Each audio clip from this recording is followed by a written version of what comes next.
Dit. On y invite les parents pour des nerfs d'anniversaire, des repas de noces d'or, 5 ou le déjeuner du 15 août. En semaine, des Anglais diento, la mine gourmande et le visage rouge, ils essaient les spécialités de la carte. Contre les baies vitrées, les flammes des bougies tremblent. On dirait qu'elles respirent. Elles se dédoublent sur les vitres. Elles ont l'air allumées comme des feux follets, sur le cours bleu nuit de la Loire dans l'Oberland. Quand j'y repense aujourd'hui, c'était un cadre peu adapté à notre rencontre, une petite conditorerie assez laide, avec des tables rectangulaires rustiques, en bois verni, et des bancs recouverts de coussins imprimés de grosses fleurs. Le décor n'avait pas dû changer depuis les années 70. Par la fenêtre, on voyait le lac de Hell et les contreforts des montagnes autant que le permettait le brouillard et le crépuscule. Un magnétophone diffusait des morceaux de piano en sourdine. Les bobines tournaient lentement, toutes les deux, dans le sens des aiguilles d'une montre. Celle de droite s'épaississait à chaque tour. À un moment, j'ai regardé ce mouvement lent. Je ne sais même pas si je cherchais à reconnaître le morceau ou à saisir sous ce mouvement un sens confus. Marie-Jeanne Frein m'a demandé « Vous aimez la musique ?» Elle a tout de suite enchaîné « Moi, j'aurais bien aimé en faire. J'aurais aussi aimé faire des études, comme vous. Je suis sûre que j'y aurais trouvé quelque chose. Je suppose, a-t-elle commencé, mais comme je ne répondais pas à son sourire rêveur, elle a paru se refermer. Elle a dit un peu timidement « Remarquez, je ne sais pas, peut-être que j'idéalise. De toute façon, la question ne se posait pas dans ma famille. Je n'ai que mon certificat, voyez-vous. C'était moins répandu à l'époque et puis je suis d'un milieu pauvre. Vous savez, ma mère était veuve, elle était couturière. J'ai dû apprendre jeune à me débrouiller dans la vie. Vous ne pouvez pas imaginer les heures que j'ai passées, jeune fille, à remailler mes bas avec de petits œufs à repriser. On étirait le bas dessus pour rattraper les mailles. On les rattrapait une à une. On voulait que tout soit parfait, malgré tout, que rien ne se voit. Il y a un âge où la moindre différence fait souffrir. Mais j'ai eu beau faire, voyez-vous. Mon père est mort en 43. Dans le bombardement de Nantes, j'ai fait signe que je comprenais et je me suis tournée vers la fenêtre. En souriant gentiment, elle a dit « C'est plus beau en hiver, mais il y a cette vue et l'endroit est tranquille.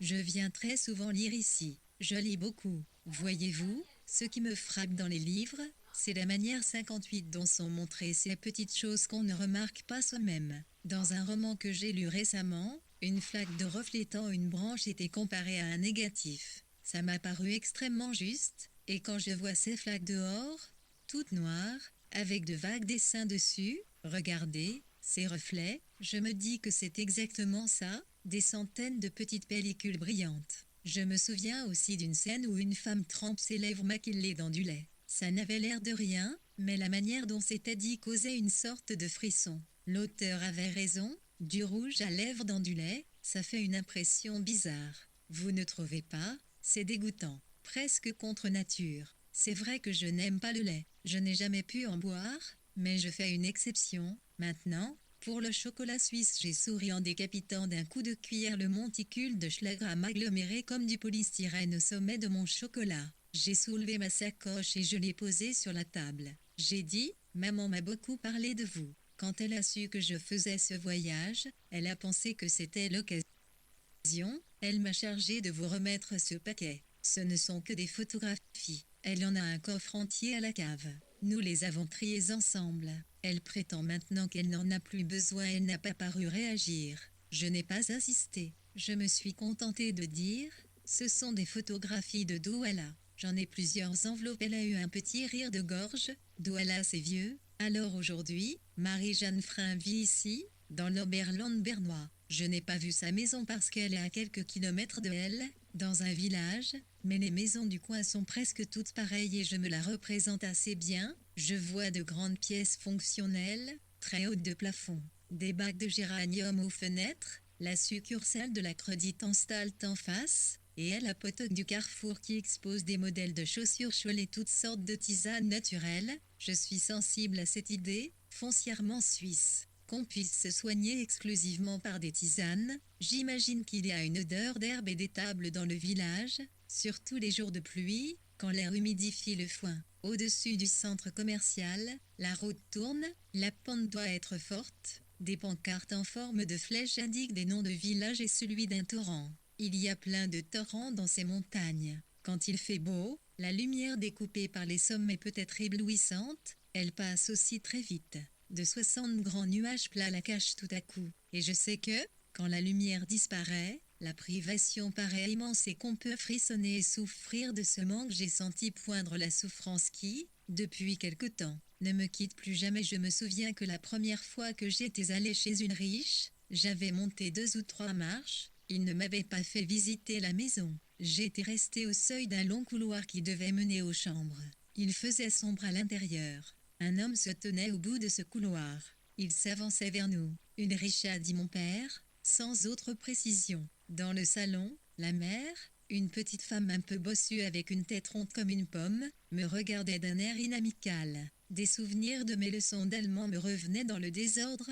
D'ermité, d'immuté, d'ibro. J'avais articulé, Gutenhaban. La pièce sentait l'odeur douceâtre et synthétique de ce produit pour faire briller le bois qu'on vaporise sur les meubles. J'avais serré des mains, dans l'ombre.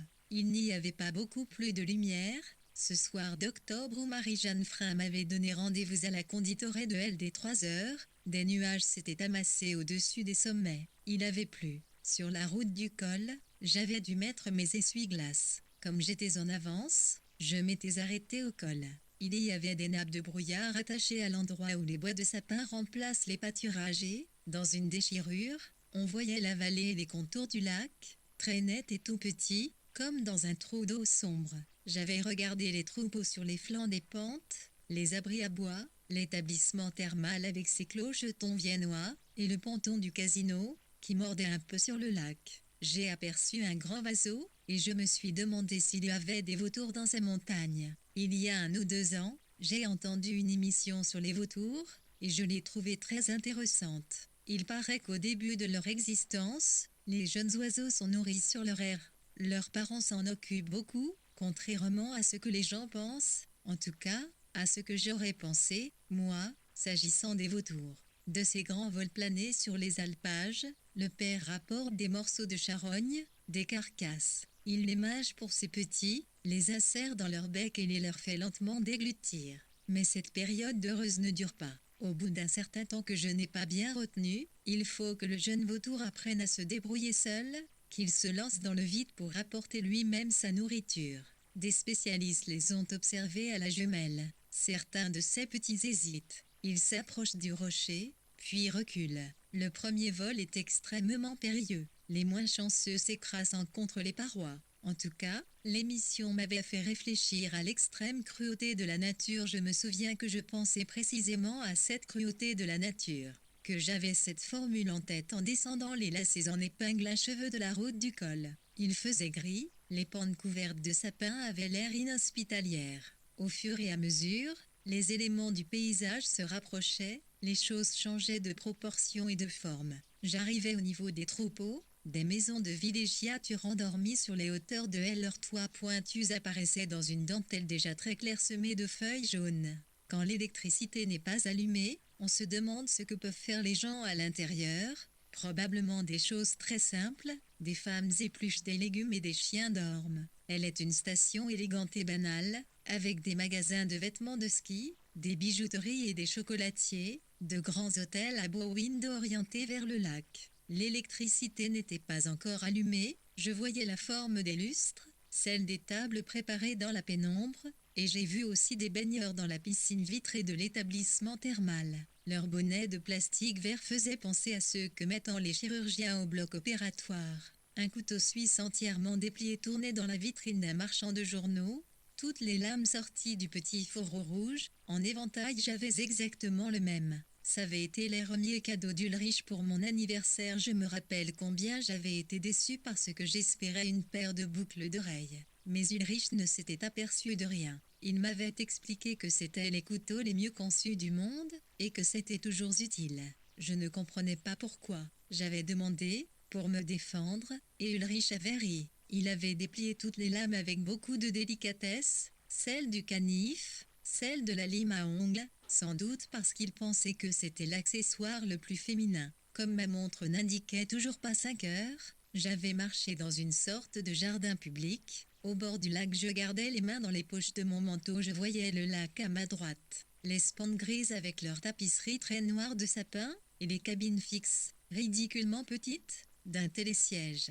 Je sentais sous mes semelles la couche épaisse des feuilles mortes. Je pensais toujours à Ulrich, mais cette pensée, avec le temps, devenait neutre. Je 64 me souvenais d'une soirée comme celle-là, où il n'y avait pas de nuages. Le lac, aussi, était beaucoup plus grand. Le soleil très vif, vers le soir, s'était reflété dans les vitres fumées des banques et des grands sièges sociaux de sociétés d'investissement ou d'industrie pharmaceutique. Le ciel éblouissant et aplani se dédoublait dans tout ce vert sans qu'on pût le saisir davantage. Ulrich m'avait parlé d'un musée très célèbre, et je ne sais pas pourquoi, pendant qu'il me parlait, j'imaginais des toiles découpées, comme les vitres fumées injectées de soleil dans de grands espaces clairs. Si je faisais ma vie avec Ulrich, il m'avait semblé tout à coup qu'elle pourrait ressembler à ces vastes galeries, soigneusement mises aux normes, des musées suisses. Après, je n'avais pensé à rien. La promenade s'arrêtait à une extrémité du lac, près du ponton du casino.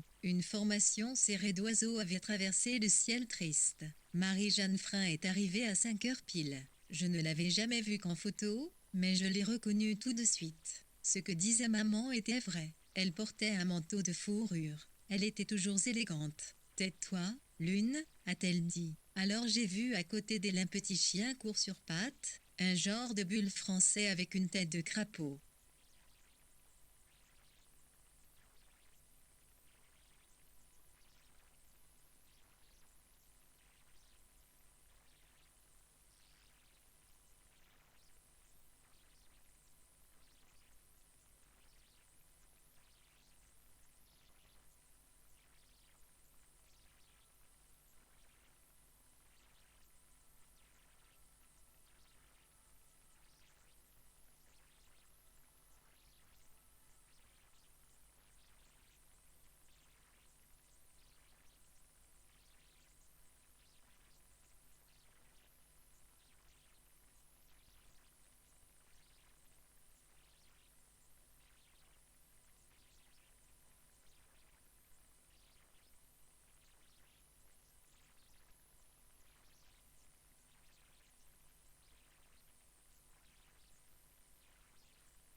Lune, a-t-elle dit. Alors j'ai vu à côté d'elle un petit chien court sur pattes, un genre de bulle français avec une tête de crapaud 65 neurasthénique, le genre de chien d'une laideur snob dont s'accompagnent les jolies femmes. Le bulle s'est couché sous la table. Il ne s'occupait pas de moi, mais il fixait sur sa maîtresse des yeux ronds et humides, presque amoureux. Nous avons commandé de chocolat et de parts de casse-cuchant. Puis j'ai sorti les paquets de photos des enveloppes. J'ai balbutié. Maman y tenait beaucoup sans répondre. Elle fouillait dans son sac. Elle en a sorti un étui qu'elle a ouvert d'un air d'excuse. Elle a souri. Pardon, maintenant, j'ai besoin de lunettes. Ce sont les petits inconvénients. Elle les a mis en hésitant, la main posée sur une des branches, comme si elle voulait rester en mesure de les ôter très vite, et elle a dit un ton plus bas, d'un air presque anodin, de l'âge. Par discrétion, je me suis légèrement détournée. Je ne voulais montrer aucune curiosité pour le changement de son visage, pour cette petite infirmité de la vieillesse. Maman m'a toujours dit que Marie-Jeanne Frein avait été jolie, très jolie même, avec un type spécial, on ne savait pas trop lequel, une personnalité, un charme. Je ne sais pas pourquoi d'ailleurs maman l'appelait toujours par son nom de jeune fille. C'est une des femmes, m'avait-elle dit, les plus charmantes que j'ai connues, la seule amie que j'ai eue là-bas 66 était toujours ainsi qu'elle désignait l'Afrique. Elle avait une distinction naturelle, beaucoup de goût, une manière de se tenir. Nous avons longtemps continué à correspondre. Et puis, comme tout le monde, à la longue, nous nous sommes contentés de cartes postales aux grandes vacances et à Noël. Tantôt c'était elle, tantôt moi. Mais quand j'écrivais la première, je recevais une réponse très vite. Il y a des relations qui durent comme ça, toute une vie. Tu me ferais plaisir si tu allais la voir. J'aimerais qu'elle te connaisse. Elle m'avait donné une adresse facile à retenir. Ratosgas Swansea. C'était ce numéro que j'avais appelé l'autre soir, quand j'étais arrivée à Berne. Il y avait eu plusieurs sonneries dans le vide, et j'en avais déduit, peut-être à tort, des pièces immenses, hauts de plafond, et un peu tristes, en fait exactement l'aspect de ces villas résidentielles le long desquelles descend la route du col. La lumière sourde du ciel gris réfléchi par le lac rentrait par la grande baie de la Conditoret. Elle a fait un rectangle clair, net comme un plateau, au centre duquel était posé le sucrier, le papier blanc de l'addition et la tasse de chocolat que les mains soignées de Marie-Jeanne Frein venaient de reposer sur la table.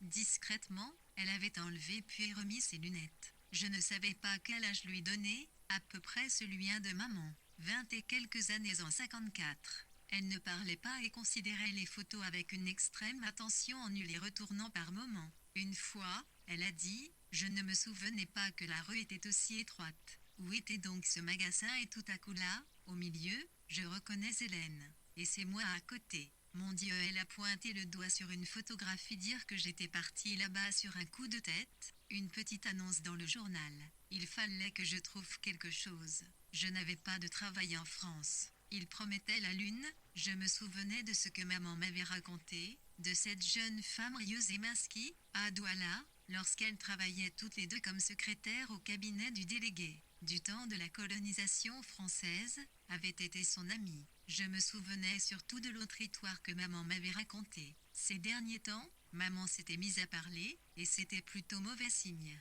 Elle parlait beaucoup de l'Afrique, de Marie-Jeanne. J'avais quelquefois l'impression qu'elle ne s'intéressait plus qu'au passé. Moi, je n'ai pas connu l'Afrique. L'Afrique n'a de réalité pour moi que dans les films que mon père a tournés bien plus tard, au cours de ses voyages dans les réserves du Kenya. Je n'ai que ces images de réserve, en Bosley, des troupeaux d'animaux. Les bobines tournaient lentement derrière nous, exactement comme celle du vieux magnétophone posé sur le comptoir à côté de la machine à chocolat, qui continuait à dévider une suite indifférente de mazurka et de nocturnes. Je me souvenais de l'œil fixe du projecteur et de son bruit de rotative, des herbes jaunes de la savane, on aurait dit du blé stérile. Les bêtes y étaient enfoncées jusqu'au ventre. Je me souvenais du ciel pâle traversé de griffures qui ressemblaient à de la pluie, comme sur les vieilles actualités des années 40. Sur l'écran parsemé de striures, de flocons tremblotants et blanchâtres, des girafes couraient, le cou légèrement de travers, comme la tour de Pise.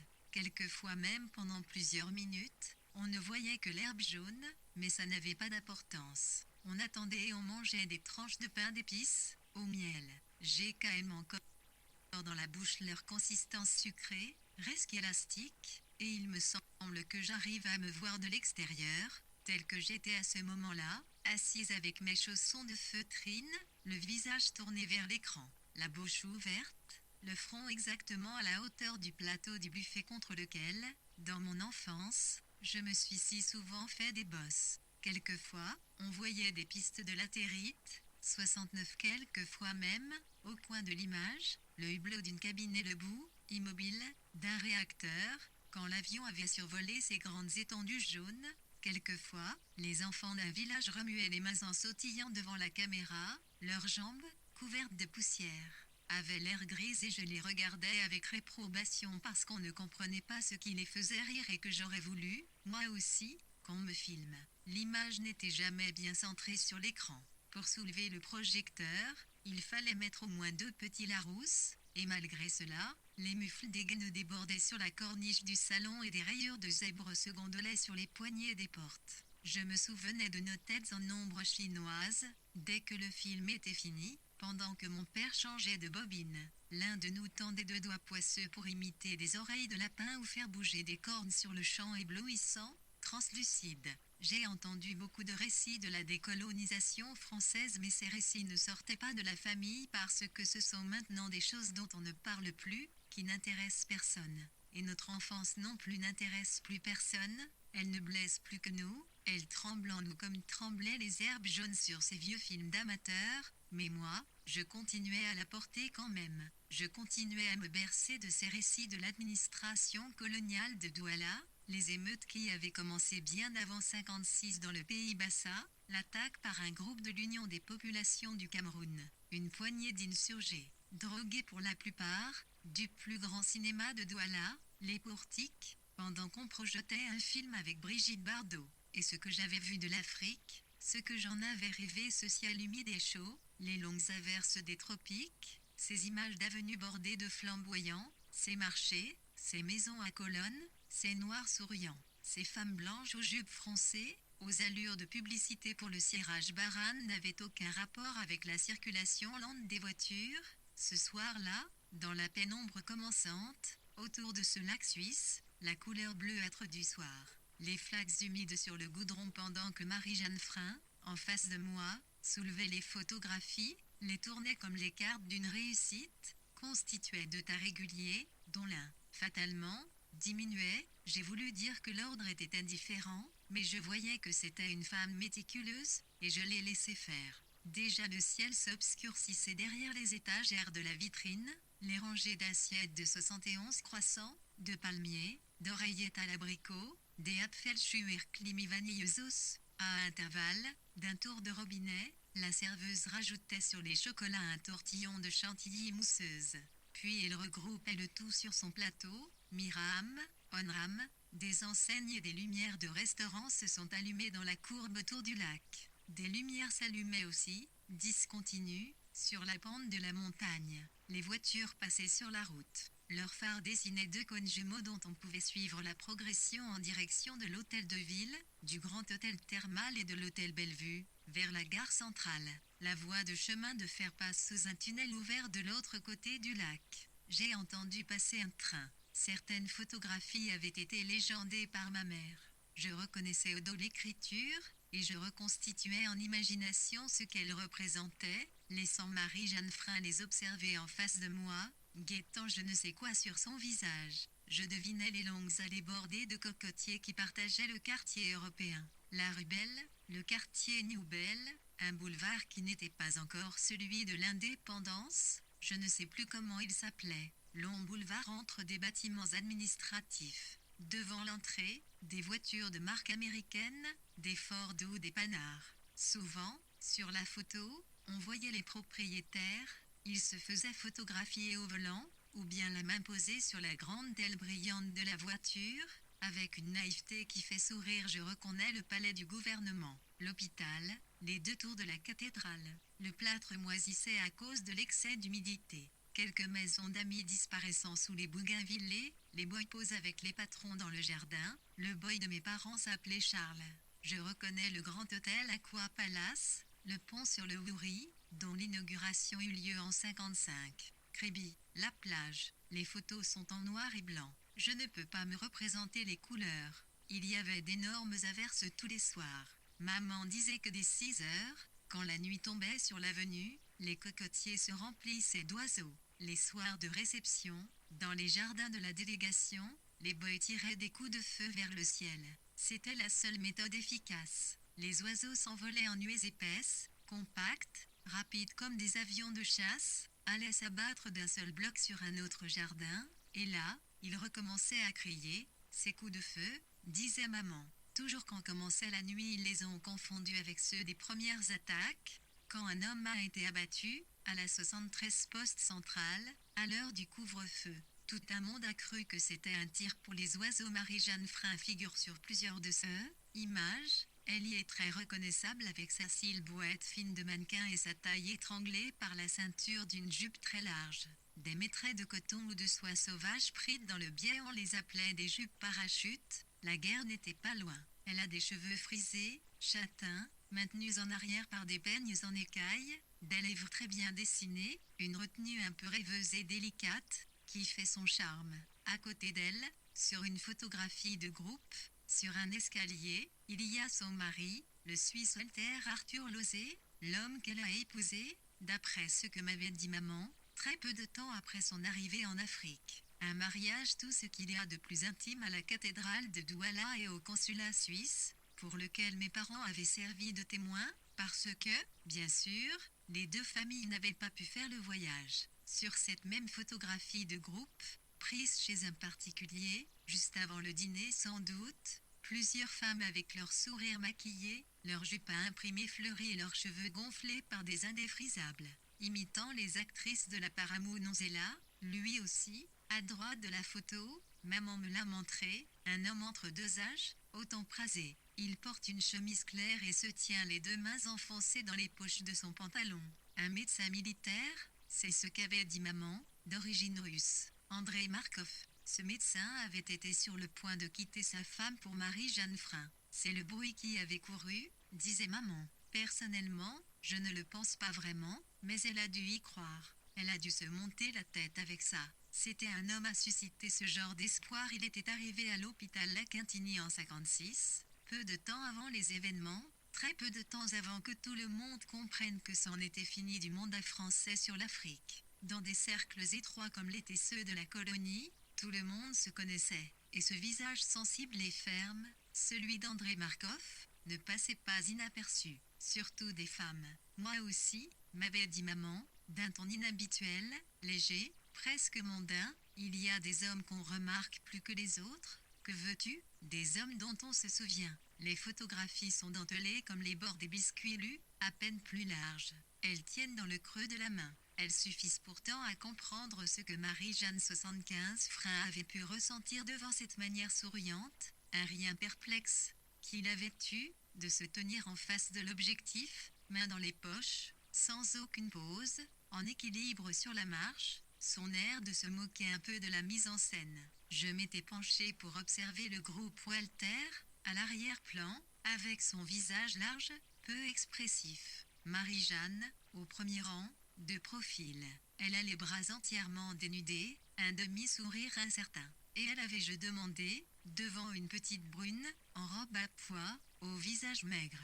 Madame Markov, sa femme en face de moi, Marie-Jeanne Frein était devenue très pâle, ses lèvres n'avaient plus du tout de rouge à lèvres, il avait fondu dans le lait, je me le suis dit avec dégoût. Une femme, maintenant assez âgée, malgré le soin avec lequel elle fardait son visage, malgré sa silhouette conservée, une femme pour qui il était nécessaire de prendre certaines précautions, d'employer les périphrases en usage. À la dérobée, elle avait remis puis ôté ses lunettes, très vite, et là, 1 114 111 litres criant, elle me taisait pitié avec sa dérisoire comédie. J'aurais voulu lui dire que c'était ridicule devant moi, que le passé était fini, que elle ne pouvait plus la voir, et que, la verrait-il encore, il ne retrouverait rien de ce qu'il avait aimé en elle. Mais je me suis dit aussi, l'important n'est pas la réalité. Je l'avais compris avec Ulrich. Elle était tombée amoureuse de ce médecin militaire, m'avait dit maman. Tout le monde savait ce qu'il en était, même si je crois, ce n'est pas allé très loin. Sun du Troisy le savait. Un jour, elle me l'a raconté au bureau, il l'a mise en demeure de choisir, il y a eu des scènes entre eux, mais elle n'a jamais rien voulu reconnaître. Non qu'elle ait caché une liaison, parce qu'elle n'en avait pas. Il n'y a rien eu, j'en suis sûre. Rien en tout cas qu'on puisse nommer, rien de répréhensible, si tu veux, avait repris maman du même air allusif, cet air que prend maman quand elle parle de choses qu'elle trouve vaguement obscènes. Rien du tout. C'était en 56, je te le rappelle. Ce n'était pas la même génération. On ne peut pas raisonner pour nous comme vous raisonnez aujourd'hui. Elle avait rejeté sa tête sur l'oreiller. Ces sous-entendus m'énervaient. J'avais dit, ça ne change rien au fond du problème. Si, avait dit maman, ça change beaucoup de choses si on pense à ce qui s'est passé après. J'avais bien dû l'admettre. Et maman avait soupiré, quand il reste un espoir, une porte ouverte, L'idée que les choses sont possibles, 77 pour couper court, j'avais dit, repose-toi. Tu sais ce que le docteur a dit. Tu ne devrais pas t'en parler, il avait dû trouver des occasions. Sur une autre photographie, Marie-Jeanne est assise à une table ronde entre lui et Walter Arthur Lozé qui travaillait à cette époque pour une société de financement implantée sur toute la côte ouest. Ce devait être le début car je crois que par la suite les deux hommes se sont soigneusement évités. Le photographe n'était certainement pas un professionnel, vu le cadrage. Il avait dû demander qu'on le regarde et Marie-Jeanne Lozé sourit dans une robe décolletée dont l'imprimé vieille rappelle un peu nos housses de couette. Mais cette robe lui va très bien. Elle a l'air extraordinairement heureuse. Ce devait être des soirées avec orchestre plutôt libres et joyeuses, où on dansait, des bals très peu formels. Un chanteur noir devait interpréter les succès des Plattés, plusieurs de leurs chansons datent de 56. On devait penser à la douceur des soirs sur le Mississippi. Ce devait être exactement la même. Comme l'orchestre jouait fort, il avait dû trouver la possibilité de lui faire comprendre de quelle manière il pensait à elle. Il avait dû un jour être précis, extrêmement précis pour qu'elle soit pâle.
Rappelle un peu nos housses de couette, mais cette robe lui va très bien. Elle a l'air extraordinairement heureuse. Ce devait être des soirées avec orchestre plutôt libres et joyeuses, où on dansait, des bals très peu formels. Un chanteur noir devait interpréter les succès des Plattés, plusieurs de leurs chansons datent de 56. On devait penser à la douceur des soirs sur le Mississippi. Ce devait être exactement la même. Comme l'orchestre jouait fort, il avait dû trouver la possibilité de lui faire comprendre de quelle manière il pensait à elle.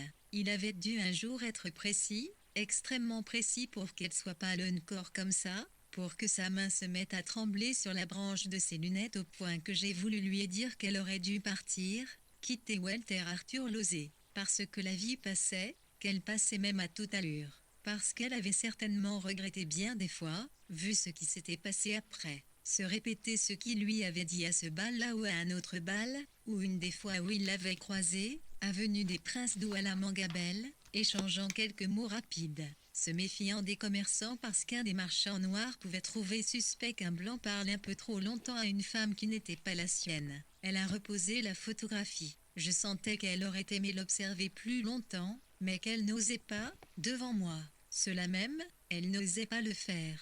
J'ai regardé le lac, entièrement vide. L'été, certainement, une sorte de vaporetto le traverse pour emmener les promeneurs sur l'autre rive. Il ne prend que des passagers, il n'y a pas de bac. Il doit y avoir des oiseaux comme toujours quand on embarque, et ça doit rappeler la mer, le vent un peu plus vif au large, même si la notion de large n'a pas grand sens ici, la côte en face doit être à moins d'1 kilomètre. Sur le ponton du casino venaient de s'allumer 4 grosses boules rondes, étranges comme 79 des lunes, et leur double sur l'eau, 4 disques de lumière plats, très précisément circonscrits, tremblaient juste au-dessous, dilatés par un invisible ressac. Les piliers de bois éclairés avaient l'air pliés dans l'eau noire. J'imaginais des couples entre les houles des réverbères. Ici aussi, à la saison, Il devait y avoir des balles. La vie a le pouvoir de nous faire tant de mal, me disais-je, et quelquefois, comme si cela ne suffisait pas, nous en rajoutons tant nous-mêmes. Je sais tout ce qu'on avait promis aux fonctionnaires de l'administration coloniale. Mes parents m'avaient raconté leur voyage, la première fois qu'ils avaient vu la côte d'Afrique. Ils avaient embarqué à Bordeaux. Il y avait, à bord, beaucoup de nouveaux qui sortaient des concours de la France d'outre-mer et découvraient leur premier poste. Je crois que c'est sur ce bateau, le Mangin, que maman avait rencontré Marie-Jeanne. Elles étaient toutes les deux de Nantes, elles avaient dû penser que cette coïncidence les rapprochait. Quand l'Afrique avait été signalée, les passagères s'étaient retrouvés sur le pont. Un peu anxieux, ils avaient regardé au loin cette côte plate comme une rive de fleuve, insignifiante, sableuse, presque laide. Pour nous, disait maman, il faut penser à ce que cela signifiait. Le bateau suivait la côte à distance, faisant du cabotage, descendant lentement, toujours plus bas, vers l'équateur. À l'escale de Cotonou, comme le port n'est pas en eau profonde, le Mangin ne put pas aborder. On débarqua ceux qui partaient dans des paniers que des poulies faisaient descendre le long de la coque. Ils étaient enfermés là-dedans et secoués comme des poulets. Les femmes agitaient leurs chapeaux et criaient aux secousses. Beaucoup partaient vers des postes perdus, vers des endroits où le boucher tranchait directement les morceaux de viande sur les bêtes mortes, à même les plaies. Au passage de l'équateur, il y avait eu un grand bal. Les marins avaient fait valser les passagères. La nuit, comme ils dormaient moins bien, ils restaient sur le pont à regarder la lune, ses cernes brillant sur la mer. Ils ne s'en lassaient pas. À portée de barque, le rivage était silencieux. Il paraissait désert. Quelquefois, de grands feux, dont la fumée montait, très droite, faisaient apercevoir des lignes d'arbres ou des baraques. Marie-Jeanne, m'avait dit maman, se confiait et elle racontait ce qu'elle attendait de sa nouvelle vie, de ce poste de secrétaire. Elle adorait danser aussi. Je crois même que plusieurs marins s'étaient entichés d'elle. Elle était extrêmement romanesque. Je n'ai connu personne de plus 81 romanesque. Je dois dire, avait dit maman, que je n'ai jamais compris ce mariage avec Walter Zosé. Je les revois tous les deux sur les marches du consulat suisse, elle, si sérieuse, une main ilgantée de blanc posée sur la manche de son costume à lui, attachée avec énergie à ce but qu'elle s'était donné, réussir, sortir de la demi-misère qu'elle avait connue autrefois, trouver sa place. Pour savoir, il fallait la connaître. Elle était drôle aussi. Elle faisait des imitations au bureau. Nous avions de ces fous rires. Le jour de son mariage, elle portait une robe de broderie anglaise parfaitement coupée comme toutes celles qu'elle portait. Je crois qu'elle les taillait elle-même. Elle me montrait les catalogues. Après, nous avions déjeuné tous les quatre dans un restaurant de plein air, une baraque en planche sur la plage de Kribi. J'ai demandé, vous allez quelquefois danser au casino? Oh non.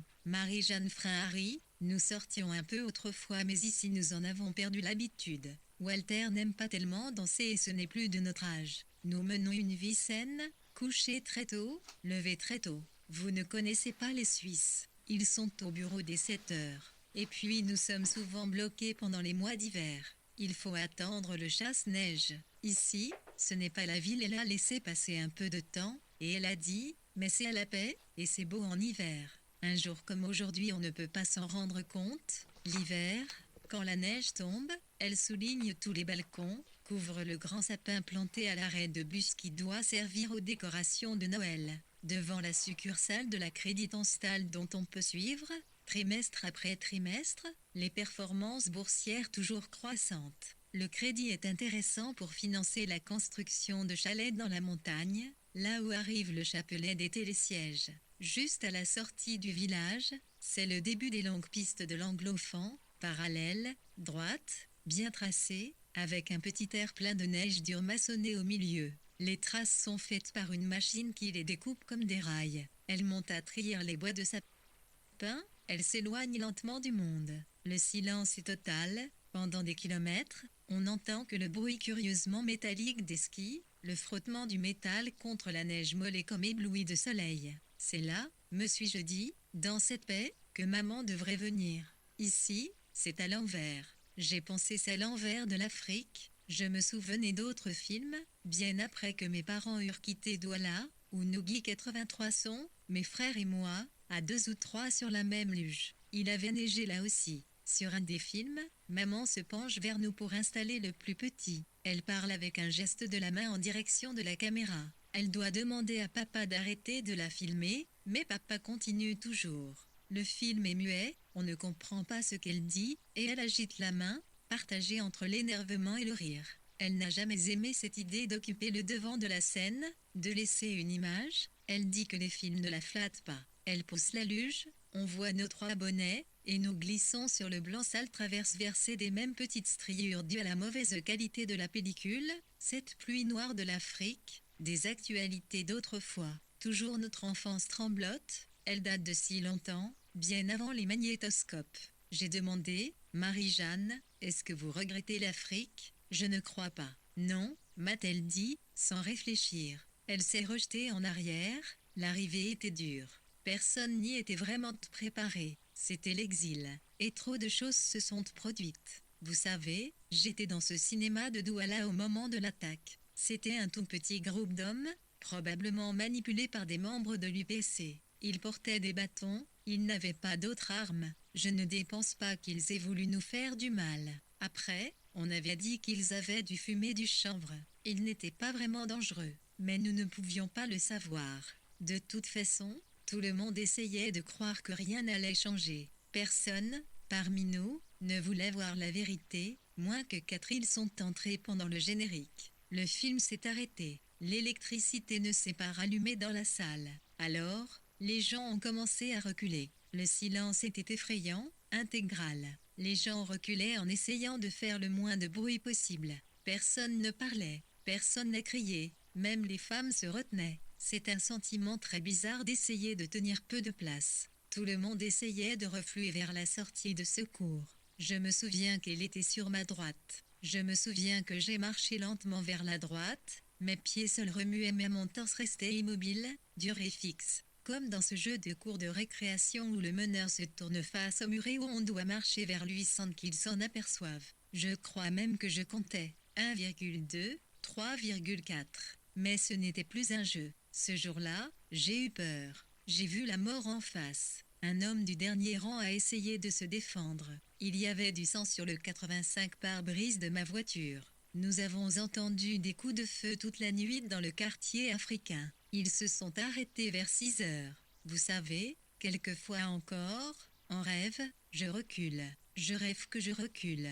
Je marche vers la droite dans un espace que je ne reconnais plus, mais je sais qu'il faut marcher dans cette direction. Je suis noué par la peur. Il faut que je me réveille pour comprendre que je ne suis plus en Afrique. Quelquefois aussi, il m'arrive de revoir certaines rues de Douala. J'aimais celle du marché aux fruits et aux légumes. Mais vous savez comme sont les rêves, rien n'est vraiment exact. Je revois aussi la forêt, je ne l'ai pas bien connue. On s'en approchait peu, mais il nous arrivait de la traverser sur de petites distances, sur certaines pistes vers le sud. La hauteur des arbres est terrible. Je n'y suis jamais retournée. À un moment, ça aurait été possible, mais je n'ai pas voulu. Non, a-t-elle dit, je ne voulais pas. On ne retrouve pas ce qu'on a connu. C'est mieux comme ça, n'est-ce pas? L'une, en entendant son nom, le chien, qui s'était endormi, a fait un petit grognement épuisé, mais compréhensif. Et puis, a-t-elle ajouté brusquement, portée par un mouvement qu'elle a dû regretter très vite, il y a eu autre chose. Votre mère a dû vous parler. J'ai rencontré cet homme, peu de temps après mon mariage. J'ai eu des sentiments que je n'aurais pas dû avoir. J'ai fait beaucoup d'efforts pour ne pas les montrer, et même pour ne pas, je peux le dire, maintenant, ça n'a plus aucune importance. De toute façon, là-bas, tout le monde l'a su. On tourne en rond. Tout le monde sait tout. Quand je me rendais à un dîner, j'avais cette impression que les gens cherchaient à lire sur mon visage. C'était insupportable. Voyez-vous, j'ai toujours été si sauvage. Il m'a toujours semblé que tout ce que je ressens, parce que je le ressens, est suspect. Cela remonte à mon enfance. J'étais extrêmement timide, je n'avais pas de père, et j'avais le sentiment d'être à part, de ne pas aimer ce qu'aimaient les autres. Par exemple les clowns. Normalement, les enfants aiment les clowns. En tout cas, c'est ce qu'on dit. Moi, je les détestais. Je vous parle de cela parce que, autrefois, de petits cirques passaient souvent dans les communes. Ma mère m'y emmenait toujours. Elle voulait me faire plaisir. Elle faisait beaucoup de sacrifices pour que j'aie, Malgré son veuvage, une enfance véritable, vous voyez ce que je veux dire. Je suppose que dans sa représentation, une enfance véritable incluait les clowns. Mais les clowns me terrorisaient, parce qu'ils crient fort, parce que les bretelles de leurs pantalons ne tiennent pas, je les trouvais mal élevés. Dans leurs 87 numéros, il y avait toujours quelque chose d'imprévu, de brutal. Je n'aimais pas le dessin de leurs sourcils agrandis sur la peau au crayon, les pores ressortent sous le crayon noir. Ce sont des choses précises que les enfants remarquent, parce qu'enfants, ne croyez-vous pas, nous avons en nous une image précise de ce qui est juste. Ce n'est pas parce qu'en dessinant nous dépassons souvent les limites que nous ne savons pas où elles sont. En tout cas, quand les clowns posaient des questions à la salle et nous demandaient d'applaudir, je ne répondais jamais, je ne bougeais pas. Toute la salle criait, oui ou non. Moi, je rougissais de colère et de honte dans le noir. Ma honte était accrue du fait que je sentais que ma mère était déçue, qu'elle aurait aimé me voir rire. Elle aurait eu le sentiment d'avoir un enfant véritable. En plus, elle avait payé cher. Pour nous, le cirque, c'était cher. Même un cirque minable. Mais, voyez-vous, j'étais trop sage, j'étais trop réfléchie et trop sage. Elle a baissé la tête. J'ai toujours déçu tout le monde, je n'ai pas répondu. Un jour on m'avait emmené au cirque, moi aussi, un clown blanc avait fait semblant de mourir. Une larme verte était dessinée sur sa joue. J'ai gardé de cette larme tatouée sur le 88 masque très blanc. Elle avait dû être tracée avec du crayon à sourcils, un souvenir aigu comme une brûlure. Le clown dansait sur l'adagio d'Albinoni, et depuis, je n'aime pas cette musique. Par moments, il inclinait la tête de côté sur ses mains jointes comme s'il avait voulu dormir. Il s'est mis à genoux, il avait l'air de supplier la salle, puis il s'est allongé. J'aurais voulu ne pas regarder mais la lumière du projecteur nous forçait à le voir. Il tremblait sur la cire en imitant les convulsions d'un animal. Après, il est resté complètement immobile. Ce devait être un de ces petits cirques qui s'installaient, tous les étés, sur la plage de Notre-Dame. Ils annonçaient toujours des spectacles mirobolants, des artistes célèbres dans le monde entier, de fabuleux artistes. Mais je m'intéressais surtout au lion que la voiture équipée de haut-parleurs promenait tous les après-midi sur le front de mer, assis dans une cage peinte en rouge, en avant-goût de ce qu'on allait nous montrer, des fabuleux numéros du spectacle. Je crois que c'était le même tous les étés, un vieux lion cabotin et méfiant avec une crinière sèche comme une perruque, glissant entre les marchands de glace du front de mer. C'était tout ce que j'avais connu. Quant à moi, de l'Afrique 89, maman m'avait montré les coupures de journaux. Il y en avait plusieurs. Les articles avaient été découpés et classés soigneusement en fonction de la date. CC soit m'avait surprise. Il montrait que l'événement avait correspondu pour elle à une émotion plus intime que celle que cause un simple fait divers. Mais c'était peut-être seulement parce que tout le monde se connaissait, ou à cause de cette amitié qui la liait à Marie-Jeanne Lauzet et du même coup à celui qui avait été, comme elle me l'avait dit, avec cette ironie pudique qu'ont certaines femmes. Ces guillemets qu'elles mettent au mot qui risqueraient de les faire passer pour bêtement sentimentales, est l'amour de Marie-Jeanne Lauzet, le grand amour de Marie-Jeanne Lauzet. À la fin, ce n'était plus que des entrefilets insignifiants, au fur et à mesure qu'il y avait eu moins d'espoir. D'après ce que j'avais lu, les faits avaient eu lieu au mois d'octobre, mais le moment n'a pas beaucoup de signification sous l'équateur. L'avion avait décollé assez tard. C'était un biplace à hélice, une photographie, assez brouillée, de l'appareil figurait sur une des coupures sous le titre Disparition d'André Alarkoff et du pilote François Boulard. Les phares avaient paru très faibles, de ronds de lumière pâles comme ceux qui accompagnent, je le dis sans ironie, l'entrée des clowns 90 sur la piste dans les cirques qui passent, l'été. Dans les petites stations balnéaires provinciales, il avait cahoté sur le terre-plein de latérite avant de prendre son envol, et ces quelques minutes, pour ceux qui restaient là et qui attendaient ce départ, avaient semblé interminables. Finalement, dans un sursaut, les roues avaient quitté le sol. Peut-être que la femme du médecin militaire qui avait accompagné son mari jusqu'à l'aéroport avait eu un pressentiment pendant que l'avion s'élevait sans que les phares arrivent à percer l'épaisseur de la nuit tropicale. Elle s'était secouée. C'était idiot, à cause du noir. C'était juste un vol de routine. Le même départ, en milieu de journée, n'aurait pas eu le même effet. Elle avait entendu les oiseaux qui criaient dans les arbres autour de la piste. L'aéroport était en bord de mer, dans une zone où il y avait de la forêt, peut-être de grands singes. Elle s'était représentée leurs yeux entre les branches, vaguement humains. On dirait qu'ils attendent, comme nous, que quelque chose se passe. La nuit sentait cette odeur de brûlis qui avivait toujours la nostalgie de l'Europe. L'avion s'était élevé vers la mer. Il avait décrit une boucle avant de repartir vers la forêt. On n'en avait jamais retrouvé trace. Il n'y a pas de carte de la brousse. Aucune carte qui ressemble à ces plans de la montagne 91 suisse, comme il y en a un, j'en suis sûr, à l'arrêt du bus, en face de la maison de Marie-Jeanne Lozé, au carrefour de la Creditanstalt. Une carte de l'Oberland précisant pour les promeneurs l'emplacement des ponts sur le torrent, les chemins tracés, les espèces animales, la flore qu'ils peuvent trouver dans cette partie de la montagne. Il n'y a jamais eu de papier officiel, jamais eu de faire-part. On ne put constater qu'un départ sans retour. Dans la forêt équatoriale, mon père disait qu'on ne retrouve rien. Des fouilles avaient été tentées à partir du plan de vol, mais ils couvraient des kilomètres de forêt impénétrable. Certains des villages savent, disait mon père, mais ils ne parlent pas aux blancs. Ils pillent l'épave. Si l'avion a pris feu, la fumée ne dépassait pas la hauteur des arbres. Une grosse averse a suffi à l'éteindre. En l'absence de tout document officiel, la femme du médecin militaire n'avait jamais admis son deuil. Elle se considérait insuffisamment informée par le destin. Elle ne se contenta pas du probable. La mort, au fond, n'est qu'un degré de plus dans l'absence. La mort a tant de points communs avec l'absence. Cette femme habitait aux lisières du quartier européen, derrière la gare, dans une zone devenue peu à peu dangereuse. Elle n'avait pas d'enfant. Malgré les injonctions qui lui furent faites quand commencèrent les événements, elle refusa de se rapprocher du centre, de quitter cette case allouée par l'administration de l'hôpital parce qu'Andréen Larkov, qui il fut, en connaissait l'adresse, parce qu'il pourrait un jour sortir de la forêt, pousser la porte. Et quand des militaires chargés de la sécurité lui objectèrent qu'elle pouvait craindre une attaque, elle avait répondu sèchement qu'il vienne, et surtout qu'il fasse vite. Je n'ai pas peur, personne n'osait aller la voir, et bien sûr, moins que quiconque, Marie-Jeanne Lozé.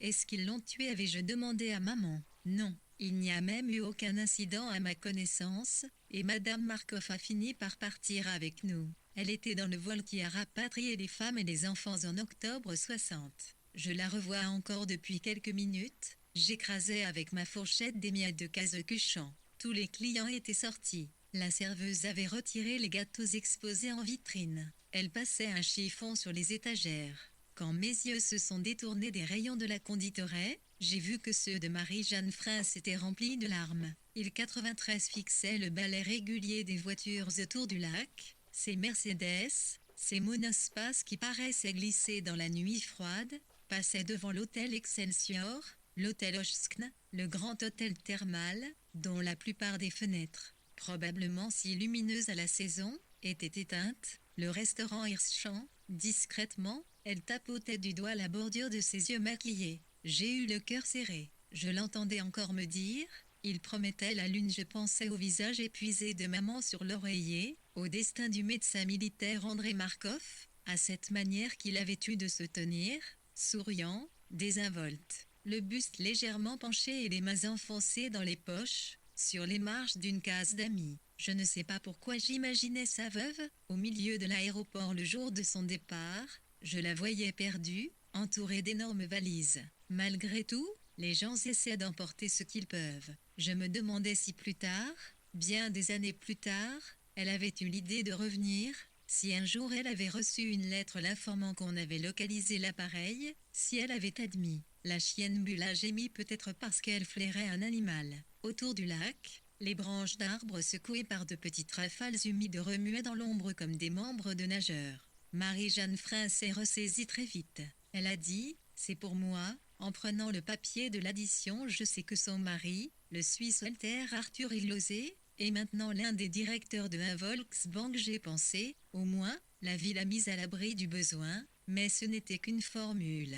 La jeune fille joufflue de la conditorie attendait. Elle avait entièrement nettoyé le comptoir, elle essuyait la dernière tasse. D'une pression sur le bouton, elle a arrêté le magnétophone. Puis son ventre est venu se coller contre notre table avec la petite sacoche en cuir contenant sa monnaie et elle a dit « Oui, j'exclosant Marie-Jeanne Frein à payer ». Ses yeux brillaient toujours mais elle gardait la même réserve à la fois défiante et courtoise. Je comprenais pourquoi on avait pu dire d'elle qu'elle était distinguée. Quelque chose, avait dit maman, d'Ingrid Bergman. J'ai remarqué qu'un peu de mascara avait coulé sur sa pommette à cause des larmes. J'ai dit, très vite, vous savez, Marie-Jeanne, maman est très malade en regardant ma tasse. J'ai ajouté les modècmes, lise qu'elle est perdue pourquoi elle voulait tellement que je vienne 95 vous porter ses photographies. Elle vous aimait beaucoup. Elle met les choses en ordre, en quelque sorte. L'Afrique, sa vie. Elle non plus n'est jamais retournée là-bas moi aussi. Maintenant, je pleurais sans chercher à me retenir. Je ne trouvais pas mon mouchoir. J'ai essayé de dire, je vais être toute seule.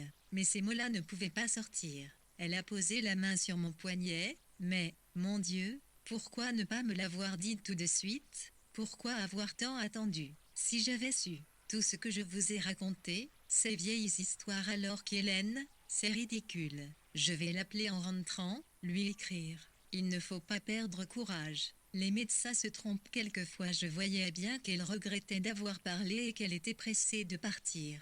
En refermant son sac avec nervosité, elle a dit passez me voir la prochaine fois que vous viendrez en Suisse, nous reparlerons de tout ça. Je suis vraiment désolée, mais, ce soir, je ne peux pas rester davantage. Walter va s'inquiéter si je rentre trop tard. Elle est sortie d'un pas rapide de la conditorée et je l'ai vite perdue de vue sur le trottoir où marchaient toutes sortes de promeneurs et des personnes qui cherchaient un restaurant pour dîner. Un moment, j'ai encore distingué le torse.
Point. Elle vous aimait beaucoup. Elle met les choses en ordre, en quelque sorte. L'Afrique, sa vie. Elle non plus n'est jamais retournée là-bas moi aussi. Maintenant, je pleurais sans chercher à me retenir. Je ne trouvais pas mon mouchoir. J'ai essayé de dire, je vais être toute seule. Mais ces mots-là ne pouvaient pas sortir. Elle a posé la main sur mon poignet, mais, mon Dieu, pourquoi ne pas me l'avoir dit tout de suite? Pourquoi avoir tant attendu? Si j'avais su tout ce que je vous ai raconté, ces vieilles histoires alors qu'Hélène, c'est ridicule. Je vais l'appeler en rentrant, lui écrire. Il ne faut pas perdre courage. Les médecins se trompent quelquefois. Je voyais bien qu'elle regrettait d'avoir parlé et qu'elle était pressée de partir. En refermant son sac avec nervosité, elle a dit passez me voir la prochaine fois que vous viendrez en Suisse, nous reparlerons de tout ça. Je suis vraiment désolée, mais, ce soir, Je ne peux pas rester davantage. Walter va s'inquiéter si je rentre trop tard. Elle est sortie d'un pas rapide de la conditorée et je l'ai vite perdue de vue sur le trottoir où marchaient toutes sortes de promeneurs et des personnes qui cherchaient un restaurant pour dîner. Un moment, j'ai encore distingué le torse courteau et le pelage pâle de la chienne Bill, erra du sol, puis je n'ai vu que le défilé monotone des grosses voitures allemandes autour du lac. Dehors, j'ai été saisie par le froid, beaucoup plus vif, et j'ai renoncé à marcher. Je suis rentrée à la Gastov dans laquelle j'avais pris une chambre. J'ai essuyé la buée qui recouvrait la vitre. Mes mains étaient humides et grasses comme si elles avaient touché le froid du lac et de la nuit et je suis restée un moment à regarder les pentes de Helloberland. Tout en haut, il y avait une lumière dont je ne distinguais pas la source parce qu'elle faisait un halo blanc dans le brouillard. Elle devait être assez près du sommet. Une croix, me suis-je dit, ou une stèle. Une ascension assez ancienne dont peu de gens gardaient le souvenir. Tout le monde oublie, me disais-je. Puis j'ai pensé qu'il faisait nuit aussi là-bas. Mon esprit retournait vers l'Afrique. Maintenant l'électricité était installée partout dans les villages, mais ailleurs, sur la brousse et dans la forêt, ce devait toujours être la même obscurité humide, épaisse. La nuit ne changeait pas. Les enfants traversaient l'eau noire du Wouri à la nage. Des nuées d'oiseaux s'abattaient en criant sur les arbres, et on devait entendre ces coups de feu dans les jardins des ambassades, des consulats. Ce qui s'enfuit Kadish, précisa Madame Kadish, K-A-D-D-S-H. C'est fou qu'il faille sans arrêt préciser l'orthographe. Elle voulut dire, comme ça se prononce, mais ce n'était pas vraiment exact. Aussi, elle se contenta de répéter, un gros poulet pour 6 personnes, pour demain soir. Je viendrai le chercher à 5 heures. J'ai du monde, elle pensa, avec un soupir intérieur. Maman, comme toutes les semaines, vous lui couperez la tête. Bien sûr j'ai horreur, pensa-t-elle, de la voir pendre, toute molle. Parce que quand même les bêtes ont quelque chose de nous, on a beau dire. Surtout quand la peau n'est pas cuite. D'ailleurs, je ne touche jamais le poulet avant de servir, je mets mes gants de caoutchouc. Mais il faut ça si nous voulons survivre. Survivre, se dit-elle, un rien mélodramatique. Elle répéta, Kadish, pendant que le boucher notait la commande, SIT, Ira. Le boucher utilisait un bic transparent, à facettes, d'un modèle ancien, relié par un élastique à son livre. Il dit, je vous garantis mes poulets, ils viennent de l'ouest de la France, ils sont élevés en plein air.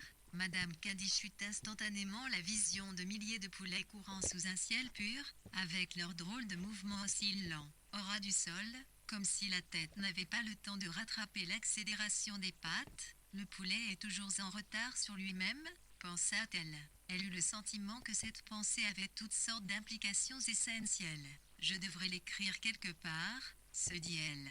Après, j'oublie. Elle connaissait bien l'Ouest. L'Ouest était plat. Il y avait des maisons basses, de longs jardins étroits avec une cabane vers le fond pour ranger les outils, un portique. Il y avait aussi des champs dans lesquels les agriculteurs utilisaient comme abreuvoir les baignoires en faïence du début du siècle. Au bout de ces champs, il y avait des marais et la mer. Elle regardait le tuyau d'encre à l'intérieur du bic, tout droit, alimentant directement la mine. Le bic était un trait de génie, un instrument très fonctionnel.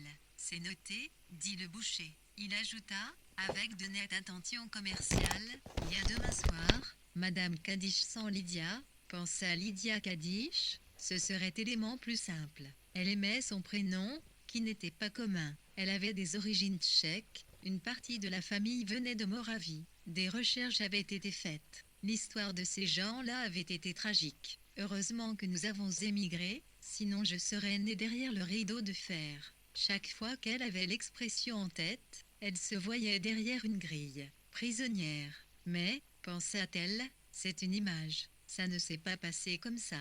Par un de ces hasards curieux, la famille s'était retrouvée en France, dans l'Ouest. Ils avaient fui pendant la guerre. Et elle avait grandi dans un de ces jardins avec une balançoire, une allée rectiligne tapissée de gravier blanc, et un parterre de fleurs. Chaque fois qu'elle se balançait, elle faisait grincer le portique. Je n'aime pas les jardins en longueur, se dit-elle. Quand on est arrivé au bout, il n'y a plus qu'à revenir. Rien d'autre à faire que revenir. J'ai toujours été délicate. Si délicate. C'est ce que la famille de Gérard n'a jamais bien compris. Elle se sentait nerveuse à cause d'une récente dispute. Et toujours pour les mêmes raisons, se dit-elle. C'est terrible. Ma mère, sa sœur Christine. La famille de Gérard s'est toujours montrée incapable de comprendre une personne comme moi, une âme slave.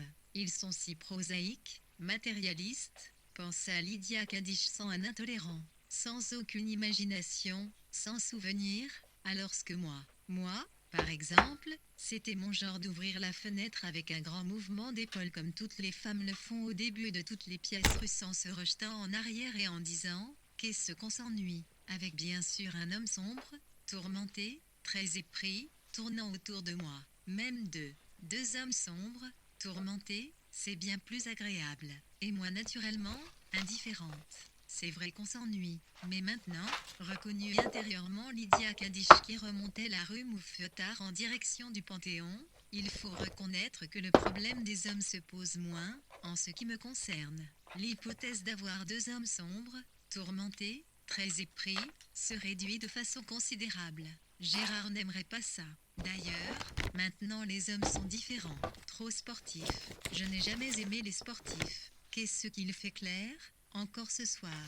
Faudra-t-il commander une tarte? Elle hésita un peu, décida que non. En fait, plutôt. Elle mettrait des cerises parce qu'elles annonçaient l'été. Elle les mettrait dès le début du repas dans sa coupe de faïence bleue très présentable. L'été commence, se dit Lydia Kadish. Ce serait bien d'être dans le sud, ou ne serait-ce qu'à la campagne. Elle s'efforça de remonter la rue Mouffetard comme si c'était une rue du sud, un marché provençal vendant des sachets de lavande et des nappes à petits motifs. Michel était venu me voir, pensa-t-elle, cet été-là, à la campagne, j'ai gardé toutes ses lettres, même celles où il me dit. Comment dit-il? C'est préférable. Elle revit une table de jardin avec des chaises en fer forgé, des ombres qui bougeaient comme les formes d'un kaléidoscope, et le vieux couvre-pied marron sur lequel une tache d'humidité avait la forme de l'Italie. La chambre a toujours été très humide. J'étais allongée sur le lit. Je passais des étés allongée sur le lit. J'ai lu, c'est préférable, les hommes sont lâches. C'est incroyable, on se faut reconnaître que Michel était ce qui se rapprochait le plus de mon idéal, dans le genre sombre. Je me souviens que plus je le faisais attendre, plus il avait l'air amoureux. J'aimais ça, mais pas du tout par cruauté. Non, je n'ai jamais été cruelle. J'ai horreur de voir du sang, par exemple. J'ai horreur de toucher la peau du poulet. Je prends mes gants de caoutchouc, je suis délicate, c'est terrible. Mais la souffrance des hommes n'a rien à voir. Ça, ce n'est pas de la cruauté.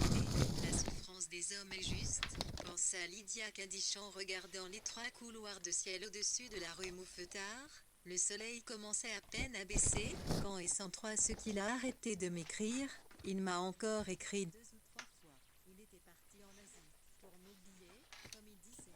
Elle obliqua, s'arrêta devant une vitrine qui exposait des bijoux de verre et d'argent martelés. M'oublier, pensa-t-elle. Vous voulez essayer quelque chose, proposait la vendeuse debout sur le seuil. Vous avez tout le temps, je ne ferme que dans un quart d'heure. Je regardais quelques modèles, dit prudemment Lydia Kadish. Elles sont jolies. Elle montra une